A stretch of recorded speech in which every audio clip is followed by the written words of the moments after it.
Hvis jeg var forældre, så ville jeg vælge vores skole, realskolen, fordi vi skaber i nogle meget trygge rammer en mulighed for at få viden, blive gjort nysgerrig over for en masse spændende ting. Man får mulighed for at dygtiggøre sig på alle mulige måder, både inden for praktisk-musiske fag, inden for de traditionelle, mere boglige fag, som vi kaldte det før i tiden, og også inden for det rent sociale, den sociale udvikling og den personlige udvikling.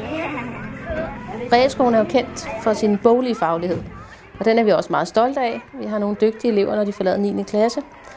Men den anden side af fagligheden er også den kreative del af fagligheden, som er musik og idræt, som vi tilbyder i alle årene på realskolen. Vi har et rigt musikliv med masser af gode oplevelser for ungerne og masser af optrædener. Og så har vi en masse idræt, som man også kan vælge til ekstra i de ældre klasser.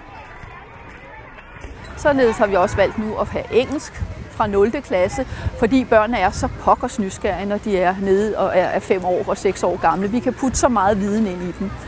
Derudover, som er meget specielt for os, det er, at alle elever her på skolen har deres egen hjemmearbejdsplads. De kan simpelthen sidde derhjemme og logge ind på skolens terminal, og så har de et skrivebord på deres PC, som alle andre steder. Vores 0. klasse får en iPad, som er deres frem til og med 2. klasse, og fra 3. klasse har eleverne så selv deres egen PC med, som de så skal bruge i hver eneste fag på hver eneste klassetrin, når det er relevant. Det er vi unikt med. Det, der er særligt ved realskoler, som vi kan tilbyde, det er IT i undervisningen. Det giver en dynamik i undervisningen, som tiltaler de unge mennesker meget. Det gør det jo sjovt for eleverne at lære, men også sjovt for os lærere at undervise. Og det motiverer dem utrolig meget. Der er nogle ting, som bliver sjove og ikke mindst nemme, og så bliver de rigtig fagligt dygtige af det. Det sjoveste ved at gå i skole er at holde frikvarter og lege med sine venner. Det sjoveste er ved at gå i skole, det er at lave skoleopgaver. I førskolen går vi rigtig meget op i at skabe tryghed for eleverne. Det er en stor omvæltning at starte fra børnehave til skole, så tryghed er super vigtigt.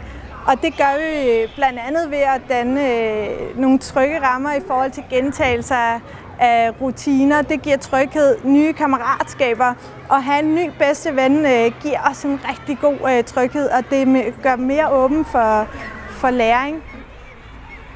Jo mere tryg et barn er, jo mere velfungerende er det, jo mere glad er det, jo mere trives et barn. Der er også mere modtagelig for læring. Tryghed betyder bare alt. Begge mine børn har været igennem førskolen her på realskolen, og det har været en meget stor succes for dem begge to. Førskolen, det er en lille område på skolen, man starter med at lukke børnene ind, når de kommer her, og langsomt så udvider man området, og det betyder, at børnene langsomt oplever realskolen, og derfor er den ikke så stor og farlig, når de kommer allerførst. Så det er med stor glæde, at de også begge to har fået legerelationer i førskolen allerede, så når man kommer tilbage efter sommerferien, så er de faktisk klar til at gå i skole. De glæder sig til at komme i skole, fordi de allerede kender nogle af de andre børn.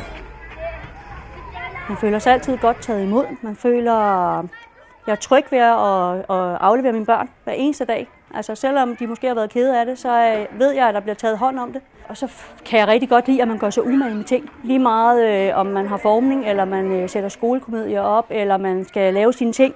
Altså, så gør man sig umage og gør sit bedste. Det kan jeg godt lide. På realskolen arbejder vi bevidst ud fra, at alle skal være begejstrede. Og begejstringen den skal være både hos medarbejderne, men den skal også i høj grad være hos børnene og ikke mindst hos forældrene. Når jeg taler om begejstring, så har det altid været et udgangspunkt for skolens udvikling. I det gamle slogan, der lød det altid brændende, og det er vi stadigvæk. Vi kan godt lide at være her, vi kan godt lide at være sammen her på stedet, vi kan godt lide at modtage ny viden, og det gælder både de voksne og de yngste her på stedet. Altså, jeg synes, det særlige ved at gå på den her skole, det er vores sammenhold. Vi har venner på alle klassetrin, altså vi har simpelthen så godt sammenhold. Klassekammeraterne er rigtig gode.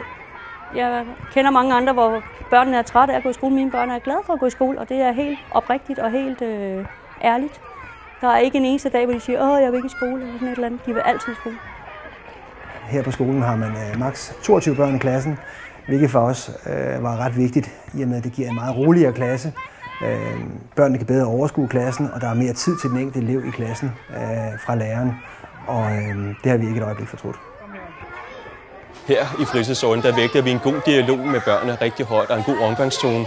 Og det er noget, som der afspejler sig både hos de voksne og hos børnene. Og det synes vi er vigtigt, for det åbner op for kommunikation mellem børn og voksne.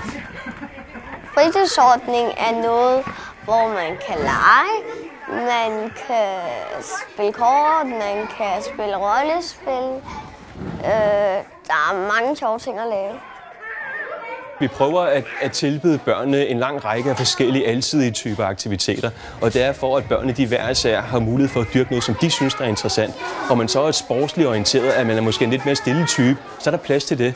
Men det, der kendetegner også, det er, at der er ikke nogen lukkede døre. Der er ikke nogen steder, hvor at der må kun de her typer børn være. Der er åbent over det hele, så børn de kommer rundt og lærer hinanden at kende og får lov til at være sammen med hinanden hele tiden. Her fra realskolen, der prøver vi at forme nogle elever, som har en høj faglig ballast, som kan brede sig over et bredt spektre. Men også nogle elever, som går herfra med en eller anden form for sund opdragelse. Det er rigtig sjovt at gå på realskolen.